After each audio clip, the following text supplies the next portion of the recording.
Kaloor Jawaharlal Nehru international സ്റ്റേഡിയത്തിന്റെ പരിപാലനത്തിൽ GCDAക്ക് അലംഭാവമുണ്ടെന്ന് ആരോപണം ഉയരുന്നു.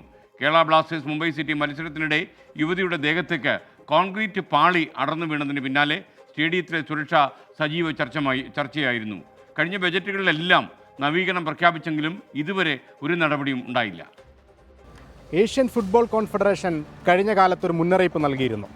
കലൂർ രാജ്യാന്തര സ്റ്റേഡിയം ദുരന്തമുഖത്താണെന്നും ഇന്തോനേഷ്യ ആവർത്തിക്കരുതെന്നുമായിരുന്നു ആ മുന്നറിയിപ്പ്.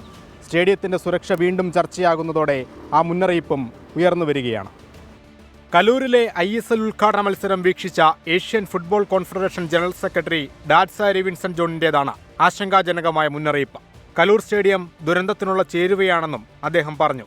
ഇന്തോനേഷ്യയിലെ ദുരന്തത്തെ ഉദ്ധരിച്ച ഡാഡ്സരി വിൻസെന്റ് ജോർജ് നടത്തിയ പരാമർശം നിയന്ത്രണമില്ലാതെ കാണികളെ സ്റ്റേഡിയത്തിലേക്ക് പ്രവേശിപ്പിക്കുന്നത് ശ്രദ്ധയിൽപ്പെട്ടപ്പോഴായിരുന്നു. ഇതിനോട് ചേർത്ത് കാണേണ്ട മറ്റൊരു കാഴ്ച കൂടിയുണ്ട്.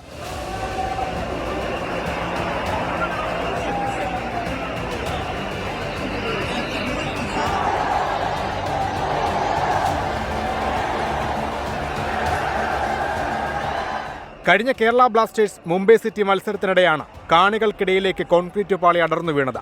ഇതേ തുടർന്ന് പെൺകുട്ടിക്ക് പരിക്കേൽക്കുകയും ചെയ്തു. ഇതോടെയാണ് സ്റ്റേഡിയത്തിന്റെ സുരക്ഷ വീണ്ടും ചർച്ചയാകുന്നത്. അവിടെ സ്റ്റേഡിയം ഇതുവരെ എനിക്ക് തോന്നുന്നു ഒരു വർക്കും അതിൻ്റെ മെയിൻ്റെനൻസും ഒന്നും നടക്കാതെ പോകുന്നൊരവസ്ഥ. അപ്പോൾ അത്ര നടക്കാതെ പോകുന്ന അവസ്ഥയിലും ഇത്ര ശോചനാവസ്ഥയിലും ഇത്ര ബലക്ഷയമുള്ള ഒരു സ്റ്റേഡിയത്തിലേക്ക് ഇത്തരം ആളുകളെ കടത്തിവിടുമ്പോൾ അത് വൻ ദുരന്തത്തിലേക്ക് തന്നെ എത്തിച്ചേരുമെന്നാണ് ഞാൻ ആശങ്കപ്പെടുന്നത്. എന്നുണ്ടെങ്കിൽ അതിൻ്റെ മെയിൻ്റെനൻസ് പണി അടിയന്തരമായിട്ട് പൂർത്തീകരിച്ചിട്ട് വേണം ഇനി കളികൾക്ക് തുറന്നു കൊടുക്കാൻ. ഗ്രേറ്റർ കൊച്ചിൻ ഡെവലപ്മെൻറ്റ് അതോറിറ്റി അഥവാ GCDAക്കാണ് സ്റ്റേഡിയത്തിൻ്റെ ഉടമസ്ഥാവകാശം. നവീകരണം സംബന്ധിച്ച വിവരങ്ങൾ തേടാൻ GCDA ചെയർമാൻ ചന്ദ്രൻ പിള്ളയെ വിളിച്ചു. ചെയ്യേണ്ടതെല്ലാം ചെയ്തിട്ടുണ്ടെന്നായിരുന്നു മറുപടി.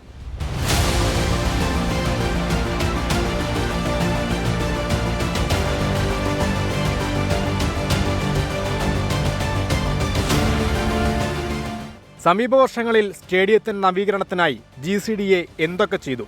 വിശദമായി പരിശോധിച്ചാൽ കാര്യമായി ഒന്നും ചെയ്തില്ലെന്ന് തന്നെ മറുപടി. കഴിഞ്ഞ ബജറ്റിലും നവീകരണം ഇടം പിടിച്ചിരുന്നു. പക്ഷേ അറ്റകുറ്റപ്പണിക്കുള്ള ടെൻഡറുകൾ പോലും ഇതുവരെ പൂർത്തിയായിട്ടില്ല. കോൺക്രീറ്റ് പാളി അടർന്നു വീണ വിഷയത്തിൽ GCDA പ്രാഥമിക പഠനം നടത്തിയിരുന്നു. നനവുള്ളതുകൊണ്ടാണ് കോൺക്രീറ്റ് അടർന്നു വീണതെന്നാണ് GCDAയുടെ കണ്ടെത്തൽ. സ്റ്റേഡിയത്തിൻ്റെ സുരക്ഷാ കാര്യത്തിൽ അടിയന്തര ഇടപെടലാണ് വേണ്ടത്. ലോക കായിക ഭൂപടത്തിൽ കലൂർ സ്റ്റേഡിയത്തിനുള്ള സ്ഥാനം ചെറുതല്ലെന്നുകൂടി GCDA ഓർക്കണം. കലൂരിൽ നിന്നും മുഹമ്മദിനൊപ്പം അശ്വിൻ പാലാഴി, 24. പൊതുജനം കഴുതയല്ല സാർ.